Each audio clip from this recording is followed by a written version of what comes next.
As you're no doubt aware, the Yakuza have been around for quite some time now. It's said that the modern Yakuza evolved out of two social classes from the Edo period, the Tekiya, who were merchants, and the Bakuto, who were gamblers. Over time, men from these groups formed clans and families that we know today as the modern Yakuza. But let's take a step back.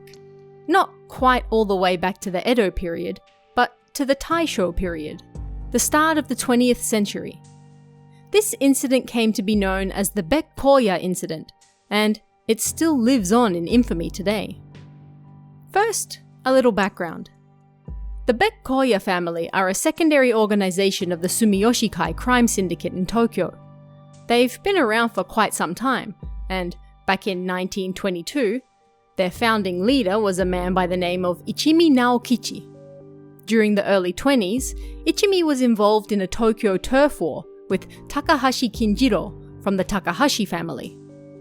Ichimi was 52 years old at the time, and had founded his own family back in 1897.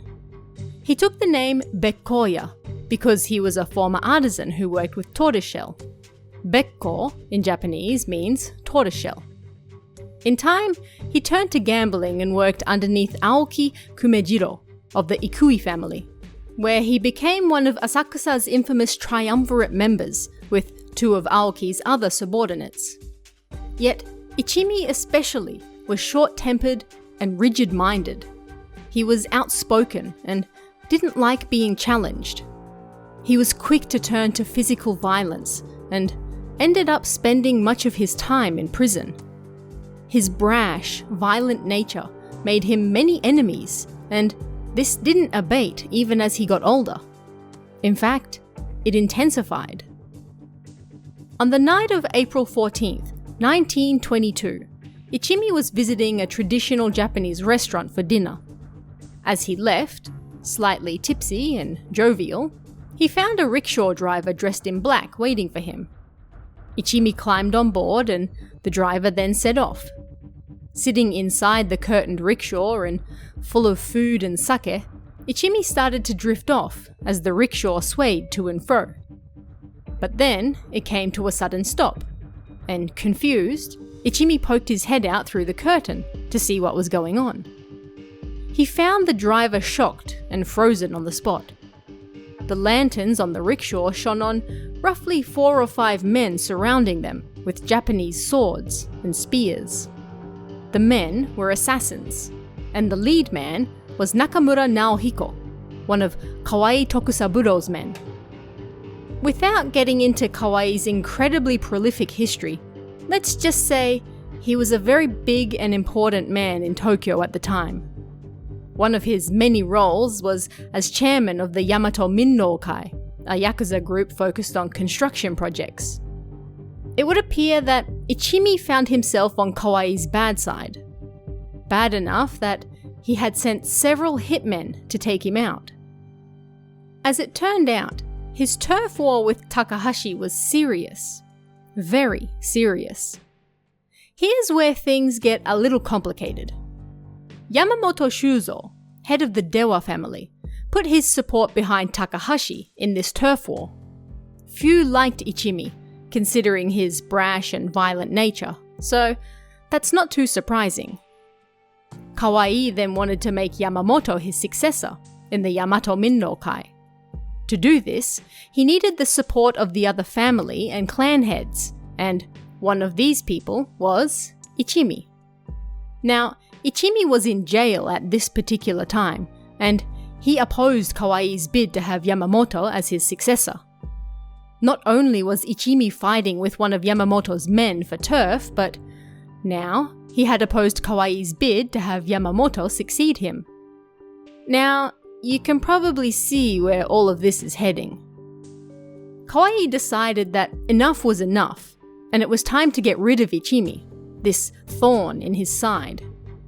He gathered 30 men, including Nakamura, also known by his nickname of Nao the Slayer, to assassinate Ichimi.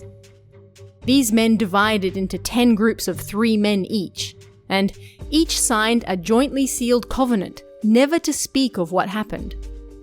All except Nakamura, who sold his wife to a brothel and then prepared himself for a prison sentence. And so, it was on April 14th that Nakamura and some of his men were the ones to find Ichimi. The rickshaw driver fled at the sight of these armed men, and Nakamura called out, "You're in there, aren't you, tortoiseshell seller?" Before Ichimi even had time to crawl out and put his feet on the ground, he was stabbed in the abdomen with a spear. It pierced his spleen. Following this, the men with daggers and swords leapt upon him, and, unarmed, Ichimi tried to fight back, but to little avail.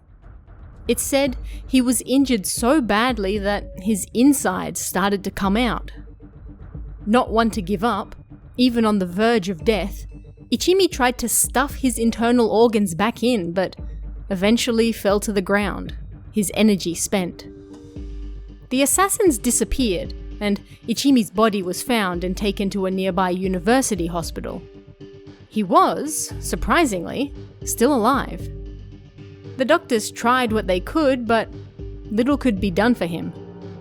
It's said that his final words were, "Thank you for your help."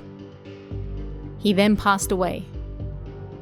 Ichimi's final fight and refusal to give up, even when unarmed and facing numerous armed men, made him legendary in the Yakuza world.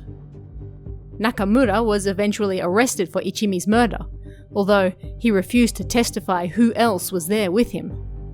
The prosecution even offered to reduce his sentence if he gave them names, but he outright refused, and stated that he was ready to take on the sentence all by himself. He was then sentenced to 15 years in prison for his part in the assassination.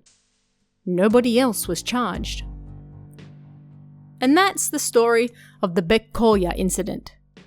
Ichimi's valiant fight until the very end saw him become one of 43 Yakuza members covered in the book How the Yakuza Died, 43 Men Who Became Legends. He was a violent man, a brash man, and few of his colleagues liked him. Yet, in the end, he went out with a fight, and, for most of them at least, earned their respect after death. But what do you guys think about this one?